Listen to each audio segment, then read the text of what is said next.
भगवान कोई आकाश में प्रकट होके नहीं मिलते कि ऊपर खड़े हैं और आपने देख लिया। भगवान मिलते हैं आपके पास आकर, आपकी माँ के रूप में, आपके पिता के रूप में। कोई दीन, कोई दुखी, कोई भूखा, कोई प्यासा, कोई जरूरतमंद, जब कोई भूखा प्यासा जरूरतमंद आपके पास आए तो समझ लो कि इस रूप में भगवान ही आए। क्यों जी?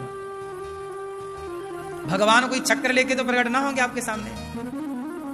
इसलिए भगवान को हर रूप में देखना चाहिए। इंसानों के रूप में भी भगवान को देखो। भगवान को कैसे देखें, कहां देखें, कितना देखें? आओ हम इसकी भी आपको एक बात बता दें। ऐसा है कि भगवान ना बाहर का सब्जेक्ट है ही नहीं। आपने पिक्चर तो देखी होगी, मूवियां वहां जाके सिनेमा घरों में, थिएटरों में देखिए, प्रोजेक्टर होता है ना, उसके द्वारा क्या होता है, पीछे से कि लाइट जाती है पर्दे के ऊपर। जहां मूवियां चलती हैं बड़े बड़े सिनेमा घरों में, वहां पे क्या होता है, पीछे से ना एक सफेद पर्दा होता है व्हाइट कलर का। उस पर्दे पे पीछे से क्या जाता है, एक प्रकाश जाता है, एक रोशनी जाती है, और वो एक पिक्चर के रूप में, चित्र के रूप में हम सबको प्रतीत होती है। बात सही है कि गलत है? अच्छा एक बात बताओ, प्रोजेक्टर तो 25-30 हजार रुपए का मिल जाता है बाजार में, 40-50 हजार का मिल जाएगा, बढ़िया। आप घर पे ले आना। अभी हम लोगों ने विद्यार्थियों के लिए एक प्रोजेक्टर लगाया था कुछ दिनों के लिए।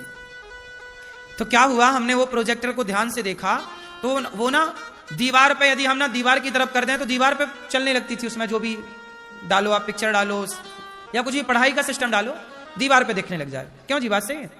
आपकी पीठ में हम यदि उसको लाइट मार दें तो आपकी पीठ में पिक्चर चालू हो जाए। क्यों जी? बात सही है? हाँ या ना? छत में मार दी जाए तो छत में पिक्चर चालू। इसका मतलब ये है, ना तो दीवार में ना तो छत में पिक्चर है ही नहीं।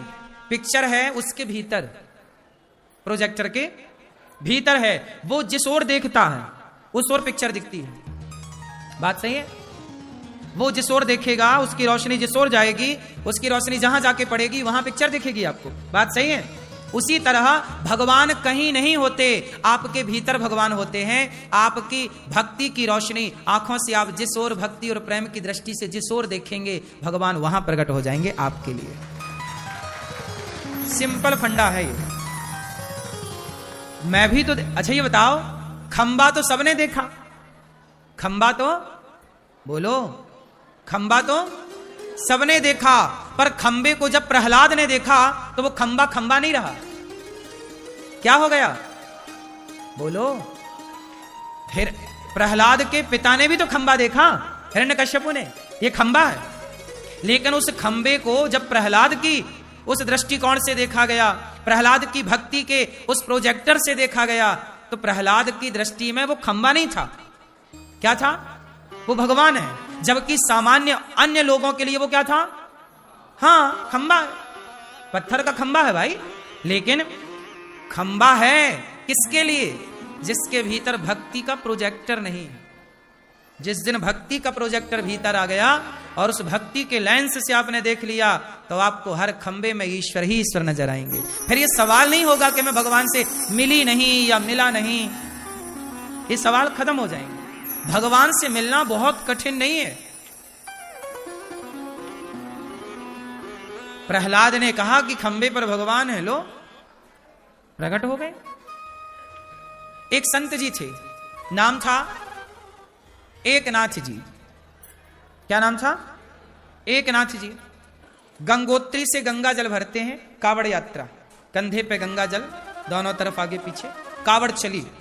गंगोत्री से जाना है रामेश्वरम, मतलब उत्तर से सीधा दक्षिण। गंगोत्री से गंगा जल भरा और चल पड़े एकनाथ जी। यात्रा पैदल है तो वर्षों लगेंगे। कितना समय लगा? वर्षों। स्वाभाविक है, पैदल आप चलिए उत्तर से दक्षिण, वर्षों लगेगा। एकनाथ जी की यात्रा स्टार्ट हुई, सालों लगे। सालों बाद वो मंदिर के समीप पहुंचे, पास, बिल्कुल मंदिर दिखने लग गया। मंदिर के बाहर एक गधा दिखाई पड़ा। कौन दिखा? गधा। गधा प्यास से तड़प रहा था, मंदिर के बाहर ही था। देखो, वो गधा वहां कहां से आया?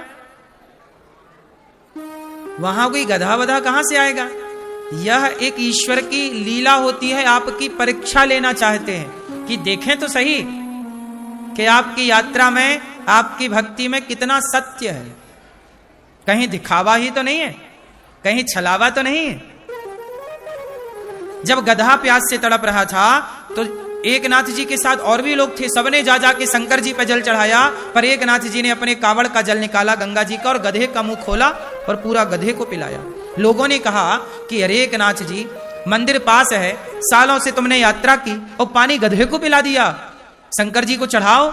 एकनाथ जी बोले, तुम्हारे लिए शंकर जी मंदिर के भीतर हैं, हमारे लिए तो इस रूप में ही शंकर जी आए हैं दर्शन देने के लिए। जब गधे की प्यास बुझी तो गधे से भगवान शिव प्रकट हो गए। बात समझ में आ रही है? आपके भीतर यदि रोशनी है, प्रकाश है भक्ति का, तो आप गधे को देखेंगे ना तो गधे में ईश्वर नजर आएंगे। जिन मंदिरों में आप जाते हैं, जैसे गौरी गोपाल भगवान को आप देखिए, ऊपर लक्ष्मी नारायण भगवान बैठे हैं, श्री सीतारामचंद्र भगवान, श्री राधा कृष्ण भगवान, गौरी गोपाल भगवान बैठे हैं। जब आप ध्यान से देखेंगे भगवान को, तो भगवान को आपको दो दृष्टि है। एक दृष्टि तो यह है कि ये मूर्ति पत्थर की है, लेकिन एक दृष्टि यह है कि भगवान ये कोई मूर्ति नहीं है, ये भाव से प्रकट होने वाले। प्रहलाद के लिए खंबे से भगवान प्रकट हुए तो कोई खंबे से थोड़ी प्रकट हुए, प्रहलाद के भाव के कारण ना आ गए वहां। यदि प्रहलाद के भाव के कारण उस पत्थर से भगवान प्रकट भये, तो आपके भाव के कारण किसी भी पत्थर से भगवान प्रकट हो जाएं, इसमें आश्चर्य क्या है? इसलिए तो हम सनातनियों के यहां मूर्ति पूजा होती है। तो ये जो भगवान है, ये कोई मूर्ति नहीं है, ये भगवान ही है। इन्हें भगवान के ही भाव से देखना चाहिए। इस रूप में हमारे लिए, हमें दर्शन देने के लिए भगवान यहां खड़े हैं। भगवान को ध्यान से देखना चाहिए। एक एक अंग आंखों को देखो, भगवान के स्वरूप को देखो। जब बार बार आप भगवान को देखेंगे ना, तो भगवान से प्रेम होगा। तो इस वीडियो में दिया गया जानकारी दोस्तों, अगर आप लोगों को अच्छा लगा होगा तो वीडियो को शेयर और लाइक ज़रूर करिएगा, और कमेंट बॉक्स में आप लोग अपना राय भी ज़रूर दीजिएगा। और कमेंट बॉक्स में तो आप लोग अपना राधे राधे गुरुजी अवश्य लिखिएगा। दोस्तों, मिलता हूँ मैं आप लोगों से इसी प्रकार के किसी नई वीडियो में नई जानकारी के साथ। तब तक आप लोग वीडियो को दबा के शेयर और लाइक करते रहिएगा। धन्यवाद वीडियो को आखिरी तक देखने के लिए।